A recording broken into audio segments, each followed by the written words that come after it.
Monday, December 26. More concern as Andropov is absent from another major meeting in Moscow. The deep freeze ice is over even the deep south, and another Beirut ceasefire breaks down. From ABC, this is World News Tonight with Peter Jennings. Sitting in this evening and reporting from Washington, here is Max Robinson. Good evening. It would be hard to conceive of the President of the United States disappearing from public view for 4 months and, let's say, inexplicably failing to show up for the State of the Union speech. Well, that's the situation today in the Soviet Union. Soviet leader Yuri Andropov failed once again today to make an expected appearance, this time at a major Communist Party gathering. We have 2 reports beginning with Bob Zelnick in Moscow. Once again, the Soviet media had to explain Andropov's unexpected absence from an important event. The General Secretary of the Soviet Communist Party's Central Committee, Yuri Andropov, could not attend the meeting for temporary reasons, so sent in the text of what he had intended to say. Twice each year, the entire 300-plus membership of the Communist Party's ruling Central Committee gathers at the Kremlin to make policy. Last seen more than 4 months ago and rumored to be desperately ill with kidney problems, Andropov was expected to make a special effort to attend today's meeting. Until recent days, unofficial Soviet sources had encouraged this view, suggesting further that Andropov was already back at his Kremlin desk. While the Soviets have tried to keep Andropov's image before the public, his absence has created a power vacuum here. And there is little question that much of that vacuum has been filled by Defense Minister Dmitry Ustinov and the Soviet military, whose public profile has been higher than ever before in Soviet history. Western diplomats here contend that so long as Andropov remains ill, no one now in the Politburo can match the military's clout on such key policy matters as defense spending and nuclear arms control.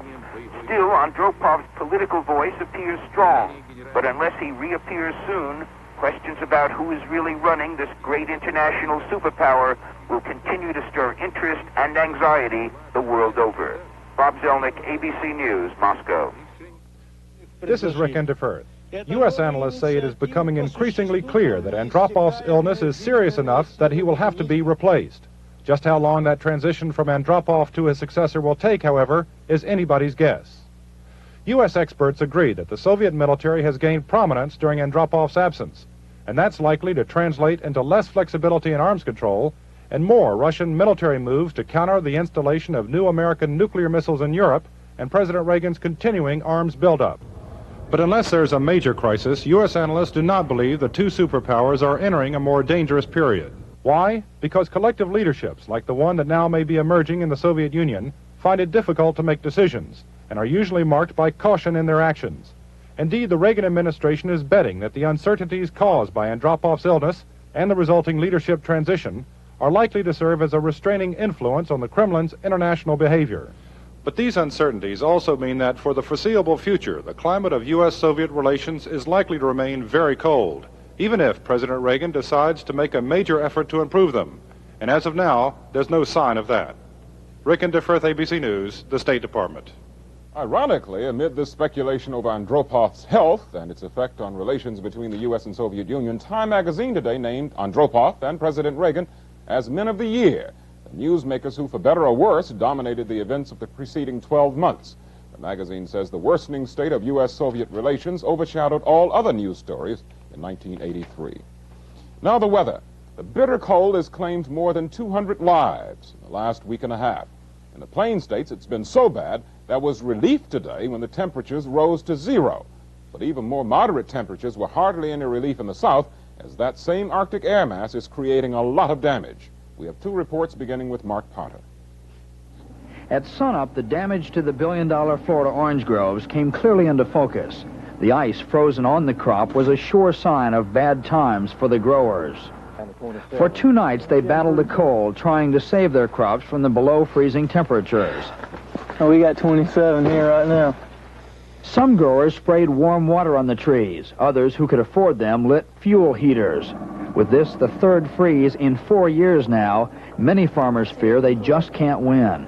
Some growers have been just about put out of business and very possibly could be put out of business if this year continues to be bad like it has started so far. By all estimates, the crop year is bad. Many of the oranges have frozen on the trees. It's like an orange slush.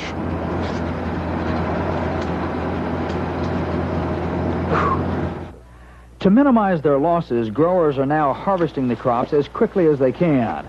The processing plants say they'll stay open day and night, so juice can be squeezed from the damaged crops before they deteriorate. But no matter what is done, this will still be seen as a big loss. Potentially, we're looking at a situation probably compared to 1981 when we lost roughly 25% of the crop. But despite the predicted losses for the growers, citrus prices in the supermarket are not likely to go up. The reason growers say is that crops lost because of the freeze will be replaced in the markets by Brazilian citrus. Visitors at Disney World had to brave freezing temperatures, especially when the heat went out in one of the hotels.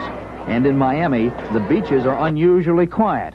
The only way to keep warm in the 40-degree air is to run. Mark Potter, ABC News, Lakeland, Florida.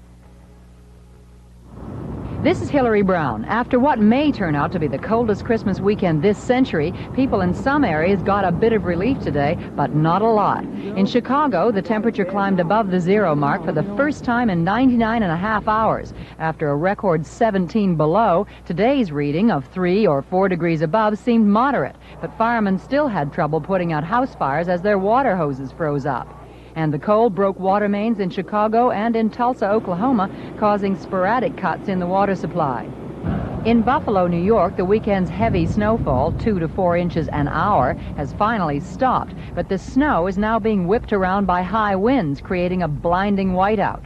In nearby Ripley, New York, 700 people had to spend Christmas in a schoolhouse after a 75-mile stretch of the New York Thruway was closed because of poor visibility. They got out today. And in Detroit, Michigan, ships on Lake Erie were frozen in as the mercury plunged to a bone-chilling 8 below zero this morning. Meteorologists say that the high-pressure system that brought the Christmas cold is supposed to move off the East Coast by tonight. That will still leave temperatures in the south at 30 to 40 degrees below normal and 20 to 30 degrees below normal in the Great Lakes region and the East Coast. They also forecast another cold snap by Wednesday that again could affect the whole country. Hillary Brown, ABC News. In Beirut, there's no let-up in the renewed fighting that erupted this weekend. The Lebanese army is battling Muslim militias for control of strategic positions abandoned by the multinational peacekeeping force. Charles Glass has this report on the fighting. The Lebanese army moved more armored personnel carriers and tanks today into the Palestinian and Shiite neighborhoods where fighting began on Christmas Eve. Shiite militiamen fought back hard in an attempt to dislodge the army from sandbagged positions which the army took over when French multinational force troops withdrew despite strong Shiite objections. Today, for the second straight day, the army warned people to stay in their shelters, but many still had to run for cover at the last minute to avoid being wounded. In what appeared to be an effort to ease pressure on their Shiite allies, Druze Muslims in the hills shelled Christian East Beirut. But the main fighting took place about a mile from the U.S. Marine base at Beirut Airport, which took several stray rounds. The crossfire was so intense in the Italian and French patrolled sectors that one Italian could barely put his head up. This round of firing is jeopardizing Saudi Arabia's efforts to arrange a disengagement of forces in Lebanon to reduce the tension which has repeatedly led to fighting. 2 ceasefires have come and gone with hardly a let-up in the battle, and no ceasefire is likely to have a lasting effect until there is a disengagement of forces. Charles Glass, ABC News, Beirut. Later in this broadcast, a special report from Peter Jennings on Afghanistan and why the Soviets haven't won the war they started. While here at home, a small-town southern mayor takes on Washington and wins big. This is World News Tonight, brought to you by the new Chrysler Corporation. American car buyers have challenged every one of us who make cars. Prove to me you've got the quality I demand, or I'm going elsewhere. That's some challenge. Chrysler Technology created this plant to meet that challenge. Computers cut the margin of error in body fits to a millimeter. That's close to perfection. 13 laser cameras position the doors, and they fit tight. There's 1,000 pounds of galvanized steel in these bodies to help prevent rust, and we give them a 4-coat finish in a dust-free chamber. Result, the quality you demand. Dodge Caravan, Plymouth Voyager. They're the most versatile wagons ever built in America. There's nothing like them. And Chrysler backs them with a 5-year, 50,000-mile protection plan. Chrysler technology can give you the quality you demand. So can some of the others. But in the long run, if you buy theirs, you take the risk. If you buy ours, we do. Now here's our business correspondent, Stephen Ogg, with tonight's Money Matters, Christmas and the Cold Wave. The day after Christmas usually is one of the busiest days of the year for American retailers, what with after-holiday sales and people returning some of those gifts they couldn't quite use. But today was an exception, as near-record cold kept the after-holiday crowds down in a few places like Chicago. Still, while the final numbers are not in yet, Christmas 1983 looks like an outstanding end to an outstanding year, as consumers spent the nation out of the worst recession since the 1930s. At Sears Roebuck, the largest retailer, officials say the bad weather may have hurt sales in some places, but overall, Sears had a record Christmas. Out at Dayton-Hudson, a large retailer with stores concentrated in the snow belt, officials say Christmas sales were very strong despite the weather. In fact, the cold actually helped some sales, like heavy outerwear and automobile batteries. Some analysts say retail sales may be up 15 to 20% over last year, and that would mean the strongest Christmas season in 10 years. And a very quiet day on Wall Street today. Markets all closed. They'll reopen tomorrow. That's Money Matters for Monday. I'm Stephen Ogg. Meet the Blabuses, Publishers Clearinghouse double prize winners. Our $75,000 prize doubled to $150,000, like that. The best thing that ever happened to us happened twice. Watch your mail for this sign of the new Publishers Clearinghouse sweepstakes with $2.5 million in prizes. And with our double prize stamp, the biggest prize is double. That's right, they double. Even our 2 super prizes double. So enter the Publishers Clearinghouse sweepstakes. When it comes to winning, there's no place like our house.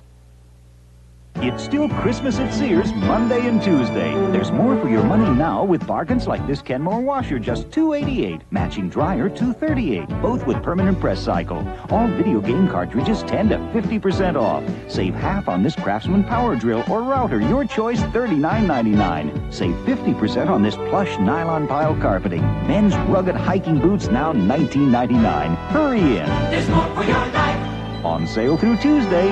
At Sears. And today elected Prime Minister Yasuhiro Nakasone to a second term in office. Nakasone immediately named an almost entirely new cabinet to serve with him. Nakasone's party suffered major setbacks during the election. In Peking today, thousands of people filed through the memorial hall dedicated to Chairman Mao in the largest display of respect since his death 7 years ago. These have been years of change in China. In fact, as Jim Lowry reports from Peking, some officials are wondering whether it's gone too far. Somehow they just don't go together. The lingering image of Mao in the era of the video game. But these kinds of contradictions are just what China is trying to balance today. Fashion shows. In the last 5 years, China has received an onslaught of things which would make Mao's head swim.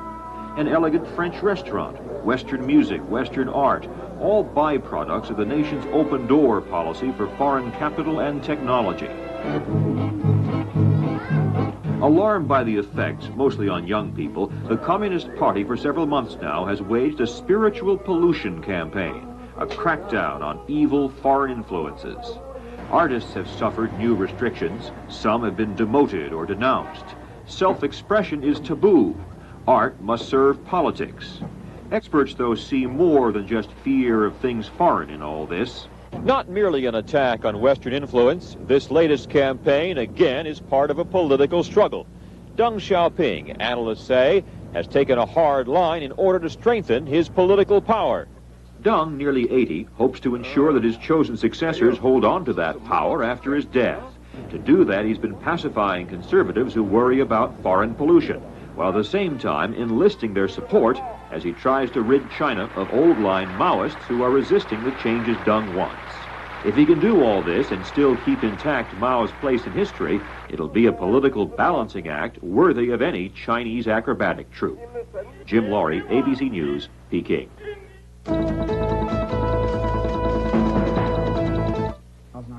Mike Mulvihill thought twice before becoming a big buddy. It appears overwhelming, and it becomes comical as you look back at the thoughts that you had, the anxieties you had about commitment. Oh, that's a joke. Man, I want to see Tony. I want to see him. You know, I want to be with him. Make a commitment. Volunteer for Buddies of Nashville. What's that important-looking letter you received, Mrs. Blakesley? It's a sweepstakes entry from American Family. I could win $2 million.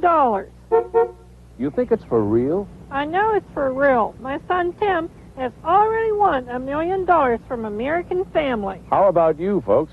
In just 3 months, I may be handing you the $2 million prize. That's big money, and it could be yours real fast. Don't miss out. Watch your mail for the envelope with my picture on it and enter today. In the NFC wildcard playoff, America's team couldn't pull it out today. The Cowboys lost to the Rams 24-17. World News Tonight will continue. It's finally here. The Kmart After Christmas Clearance and White Sale. December 26th through the 31st. You can save 20 to 50% on brand name merchandise in every department. Hello? Hello? But don't wait until the last minute. You could be too late. Kmart, we've got it and we've got it good. Look who's discovered Sanka ground coffee. Ground coffee lover Mike Johnson. Tastes great. Ground coffee lover Virginia Buckland. That's good. Enjoy Sanka brand decaffeinated coffee, ground roasted, for a rich, fresh brewed, delicious cup of coffee. So take it from real ground coffee lovers like John Russ Kelly. That's good. For fresh brewed flavor, discover Sanka ground coffee for yourself. A battle of the airwaves today in Afghanistan. Muslim guerrillas used hidden shortwave radios to barrage their country with anti-Soviet, anti-government broadcasts, marking this week's 4th anniversary of the Soviet invasion. Official government radio countered with pro-Soviet propaganda. As Peter Jennings explains in this special report, today's war of words is but the latest chapter in the real war that neither side seems able to win.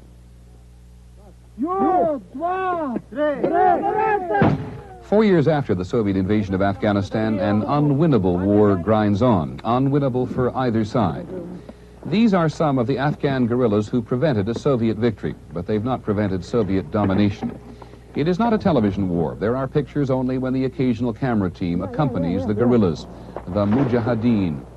There is no independent reporting from those areas which the Soviets control.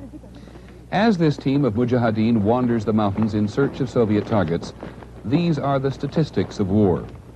There are slightly more than 100,000 Soviet troops in Afghanistan, which is about the size of Texas. The war touches all of its 28 provinces. U.S. intelligence estimates it costs the Soviets about $3 billion a year to fight the war.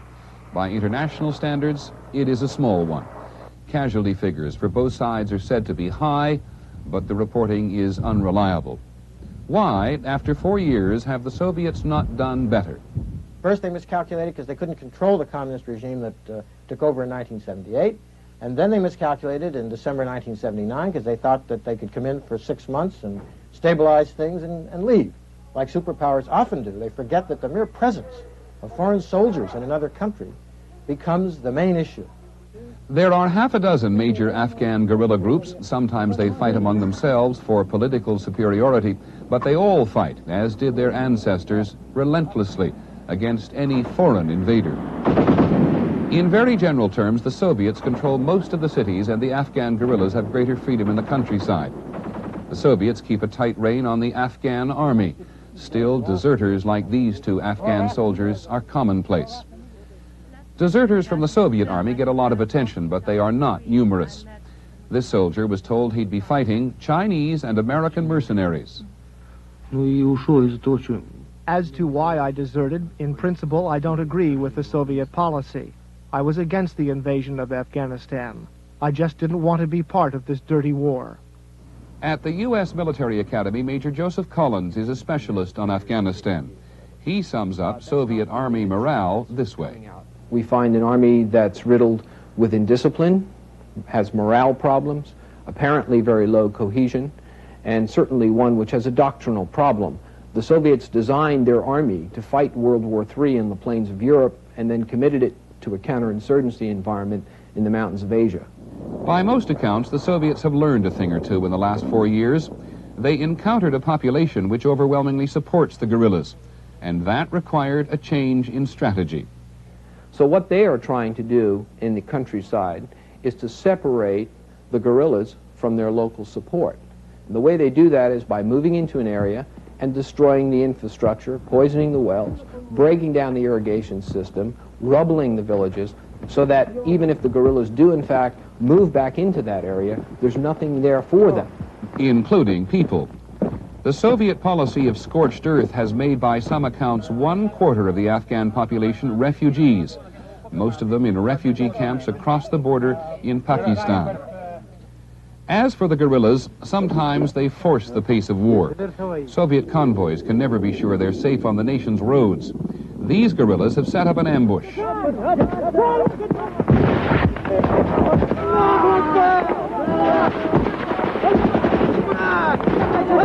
The firefight is brief and not very conclusive. 1 guerrilla dead, 3 Soviet tankers destroyed. 2 days later, precious gasoline is siphoned for later use, auto parts to be dismantled and sold. For the Mujahideen, there is little of everything. The diversity of their weapons is testimony to a trickle of help from the United States, from China, and Egypt. The Afghan rebel organizations have tried to convince the West that if they're crushed by the Soviets, Afghanistan will become a springboard for Soviet penetration south to the oil lanes of the Persian Gulf. As of now, say most of the analysts, there is no evidence of that Soviet capacity.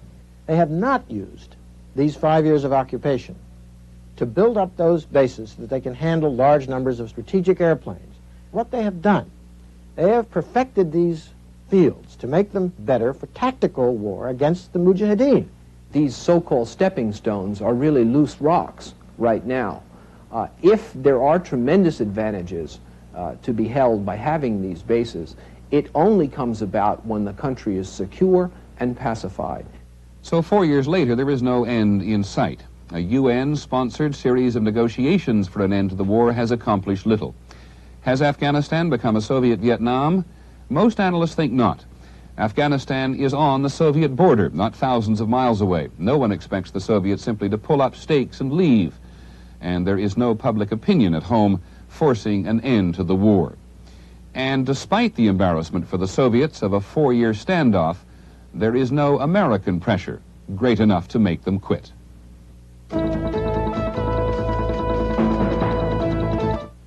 Are you ordering magazines before your mail comes from Publishers Clearinghouse? What's the difference? Oh, there's a big difference. Publishers Clearinghouse guarantees unbeatable prices on 129 magazine values, but you have to wait. You can get all your favorites, plus exclusives like Vanity Fair, Saturday Evening Post, Us, and there's a $2.5 million sweepstakes. I can hardly wait. You have to wait. Watch your mail for this sign of Publishers Clearinghouse. It's worth waiting for. Till now, the only way to get really fresh-tasting spaghetti sauce was to grow your own vegetables. Introducing Ragu Chunky Garden-Style Spaghetti Sauces, the chunkiest, freshest-tasting sauces we ever put in a jar. Bursting with the garden-fresh taste of chunky tomatoes, tender mushrooms, crunchy green peppers, sweet onions. Good sauce. New Ragu Chunky Garden Style in 3 garden-fresh varieties. That's Italian. Tonight on Nightline, the blessings of Christmas for a Marine who survived the bombing of Marine headquarters in Beirut and for a family about to move out of a Salvation Army shelter. The Motor Trend Car of the Year Award. The winner, Renault Alliance. And AMC Jeep Renault is celebrating with factory incentives to dealers. Now may be the best time to buy an Alliance or an all-new Encore. Plus factory-to-dealer incentives of up to $1,000 on Fuego Turbo. Get the buy of the year now through January 7th. And be sure to check out Jeep CJ and the all-new Jeep Cherokee. See your local AMC Jeep Renault dealer today. The funniest radio station in town is on television. What? That's right. WKRP in Cincinnati is coming to WKRN in Nashville. Every year, Christmas just keeps getting better and better. When the holidays are over, the comedy begins. Watch WKRP weeknights at 10:30 starting Monday, January 2nd on Channel 2. Finally tonight, during this season of giving, we have the story of a small southern community where, in a way, it's been Christmas all year long. It's the story of a town that's been on the receiving end of lots of money and a mayor who's found out the way to make Uncle Sam play Santa Claus. Roger Peterson reports. Willacoochee looks like most small South Georgia towns, little more than the wide spot in the road. Tired buildings, empty stores, apparent signs of another dying town. But unlike most small towns, Willacoochee isn't dying or even just hanging on. The town is prospering, due mainly to the efforts of one man, Mayor Lace Futch. What I'd like to do is, what we plan to do is visit with Tommy Smith. Good old boy on the outside, master politician inside. Futch is a wizard at getting federal and state grants. $2 million worth in the 5 years he's been mayor. A lot of money for a town of 1,300. Is Jim up yet? Yeah, I got to talk to him. Tell him he needs to get started before it's 8:30. Well, I got a bunch for him to do today. We call it politicking or whatever, but I call it being able to get along with people. I can talk to the governor just as easily as I'm talking to you. Futch is either on the phone or on the move, bouncing around town in his old blue pickup, checking everything. There's a new water tower. Costs too much to tear the old one down, the mayor says. Doesn't cost anything to leave it. There's a new water system going in, too. And there's a senior citizen center, a city park, a new softball field, even a new garbage truck. Paid for by grants available to towns like Willacoochee with low incomes and high unemployment. Willacoochee's been incorporated since 1889. And as I know of, before I was elected mayor, we had never got a federal grant. The only thing I feel like I'm doing is we're just catching up. Catching up means keeping up with everything, such as an unexpected increase in the cost of the latest federally funded project. What my concern was, Mark, was the amount of money that they want to charge us to do this underground service. To the building increased to $6,000, and I couldn't understand that. The city will rent the building to the Coochie Craft Boat Works, a firm that grew too big for its small quarters and almost left town. But with a new building available, it will stay and hire another 25 workers. A major victory for the mayor. He kind of went out on a limb and believed in us and got the grant through and so forth. And it was rare for a little old place like Willacoochee like this to get such a grant. But it's going to mean a lot for the community. When and where does the mayor get his ideas?